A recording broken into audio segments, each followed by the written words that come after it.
Assalamualaikum warahmatullahi wabarakatuh. Bismillahirrahmanirrahim. Alhamdulillahirabbil alamin. Wassalatu wassalamu ala asyrafil anbiya'i wal mursalin Sayyidina Muhammadin wa ala alihi washabihi rasulillahi ajma'in. Amma ba'du. Alhamdulillahirabbil alamin. Puji syukur kehadiran Allah Subhanahu wa taala atas segala nikmat, rahmat serta karunia-Nya yang diberikan kepada kita semua. Salawat serta salam semoga selalu tercurahkan kepada baginda Nabi besar Muhammad sallallahu alaihi wasallam yang telah membimbing kita menuju jalan yang lurus dan terbebas dari kebodohan dan kejahilian. Semoga di tengah wabah pandemi COVID-19 ini, kita semua masyarakat Indonesia dan kepada garda terdepan dan garda terakhir, semoga senantiasa diberikan kesehatan dan kesabaran dalam menghadapi ujian ini. Amin, Allahumma amin. Saudara-saudaraku yang dirahmati Allah, pada kesempatan ini izinkanlah saya menyampaikan sebuah ceramah singkat yang berjudul Anjuran Islam untuk Menyayangi Hewan. Jauh sebelum adanya organisasi pecinta hewan, shelter, tokoh-tokoh pencinta hewan, dan lain sebagainya, Islam sudah lebih dahulu menanamkan prinsip untuk berbelas kasihan terhadap hewan, baik itu hewan ternak, peliharaan, maupun hewan buas sekalipun, sebagai wujud ketaatan seorang hamba kepada Allah Subhanahu wa Ta'ala. Sungguh, agama Islam datang untuk membawa rahmat bagi seluruh alam. Sahabat Abu Hurairah meriwayatkan bahwa Nabi pernah bersabda, ketika tengah berjalan, seorang laki-laki mengalami kehausan yang sangat. Dia turun ke suatu sumur dan meminum darinya air. Tatkala ia keluar, tiba-tiba ia melihat seekor anjing yang sedang kehausan, sehingga menjulurkan lidahnya menjilat-jilat tanah yang basah. Orang itu berkata, sungguh anjing ini telah tertimpa dahaga seperti yang telah menimpaku. Ia turun lagi ke sumur untuk memenuhi sepatu kulitnya dengan air.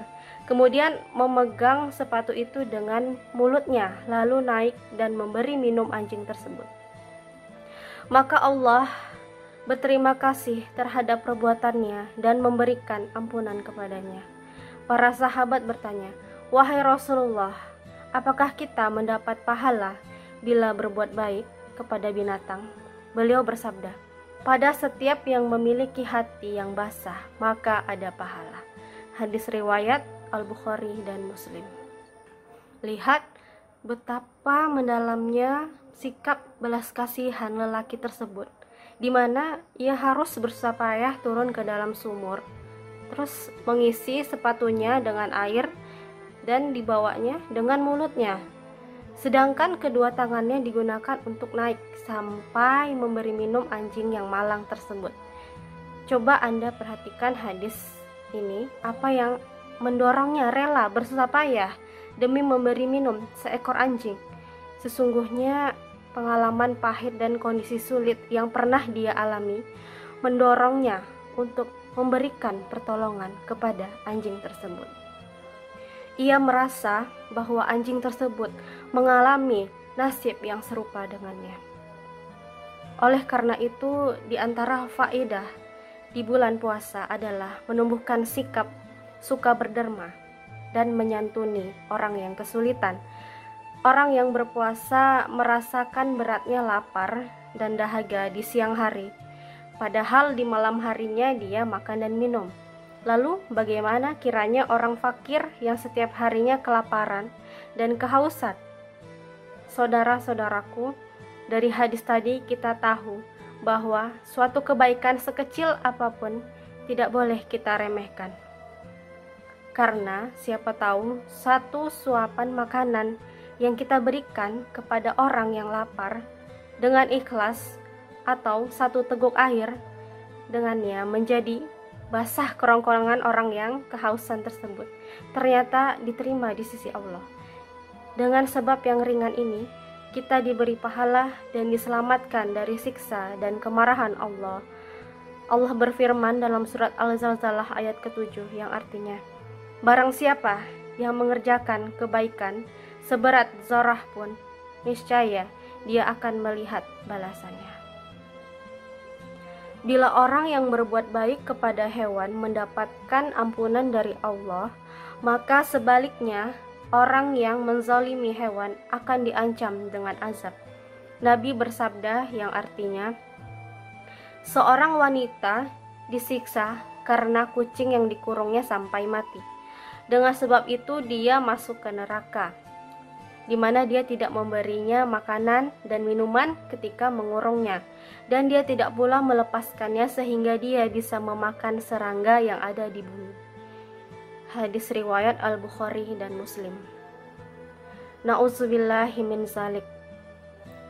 Dari hadis riwayat tersebut kita dapat mengambil pelajaran bahwasannya apabila kita tidak menyukai hewan, tidak perlulah kita untuk menyiksa hewan tersebut, apalagi sampai membunuh hewan tersebut. Dan apabila kita sebagai pemilik hewan peliharaan, kita seharusnya memberikan kesejahteraan kepada hewan tersebut, baik itu makan, minum, dan tidak pernah untuk mengurungnya, dan apalagi tidak memberikan mereka makan dan minum. Sayangilah hewan, berbelas kasihlah terhadap hewan. Di momen bulan Ramadan ini, sedekahkanlah sedikit hartamu, makananmu kepada hewan-hewan di sekitarmu. Sesungguhnya sedekah yang paling tulus adalah kepada hewan, karena kamu tidak akan menuntut balasan darinya. Akhirnya, demikian ceramah singkat ini. Semoga saudara-saudara semua dapat memetik hikmahnya. Saya mohon maaf apabila ada kata yang kurang berkenan, karena segala kesempurnaan hanyalah milik Allah Subhanahu wa Ta'ala. Akhirul kalam, Assalamualaikum warahmatullahi wabarakatuh.